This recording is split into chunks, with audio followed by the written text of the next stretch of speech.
नमस्कार मंडळी, चला तर मग आज बनवूया आपण खमंग आणि क्रंची क्रंची चकली। सगळ्यात आधी तर मी भाजणी घेतली आहे।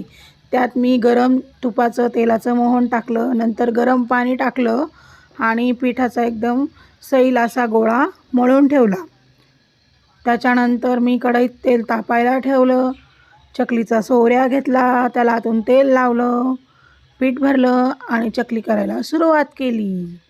मग पेपरवर अशा गोल गोल गोल गोल चकल्या करून घ्यायच्या आणि तेल तापलं की मंद आचेवर चकली तेलात सोडायच्या। त्याच्यानंतर चकलीचे बुडबुडे कमी होईपर्यंत आणि चांगला असा गोल्डन रंग येईपर्यंत चकल्या तळून घ्यायच्या, म्हणजे त्या एकदम कडक होत नाहीत, एकदम क्रंची होतात आणि क्रिस्पी क्रिस्पी लागतात।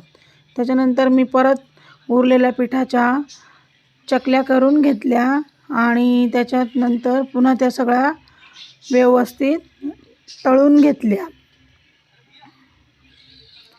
आणि मस्तपैकी अशा चांगल्या टोपलीभर चकल्या मी बनवल्या। तर मग कशा झाल्या नक्की मला कमेंटमध्ये सांगा। धन्यवाद आणि सगळ्यांना दिवाळीच्या खूप खूप शुभेच्छा।